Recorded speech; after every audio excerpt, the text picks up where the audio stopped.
Kim Pao fandom bumastos at nagpa-black screening para sa movie ni Bella Padilla.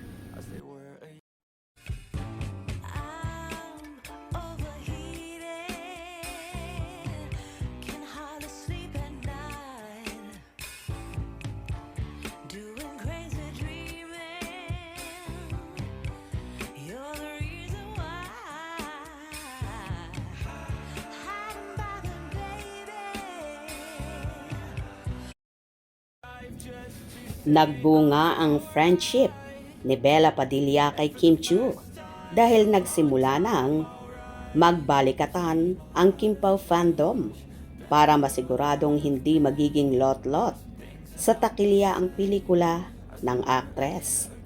Ibinalita na ng Kim Pao night shift sa kapwa Kim Pao fanatics sa X ang pag-oorganisa ng black screening para sa movie ni Bella. Say ng fandom, mga solid Kim Pao, this one's for you.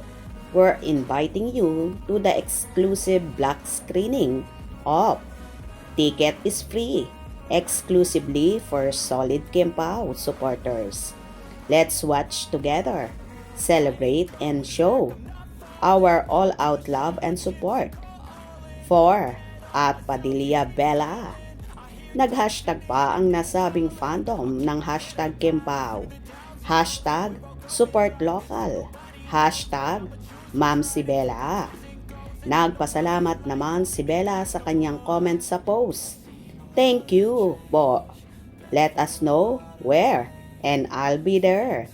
Si Bella ay isa sa mga super close friend ni Kim at na-appreciate ito ng Kim Pao Landia, lalo na nang sorpresahin ng aktres ang Chinita Princess sa Cebu para damayan ito sa panahong dumadaan ito sa problema nilang magkakapatid. Well, deserve naman ni Bella ang suportang yon dahil sa pagmamahal at pagsuporta rin niya sa kanyang BFF na si Kimi na walang malayo at malapit basta ang importante, andyan si Bella palagi sa likod ng dalaga na isa rin sa nagko-comfort sa multimedia idol. Kaya naman ganito rin minamahal at ibinabalik ng Kim Pao Landia ang buong suporta kay Bella dahil sa kabaitan at pag-aalaga rin na ibinibigay sa kaibigan na parang magkapatid na nga ang turingan nila. Salamat Bella na palagi kang nasa tabi ni Kim, lalo kapag may matindi siyang pinagdadaanan. Isa ka talagang tunay na kaibigan. Mabuhay ka at congratulations in advance sa iyong movie. Kaya, Kim Pao Landia, please support Bella's movie. Thank you po sa lahat. Hope you enjoyed. Please subscribe for more info.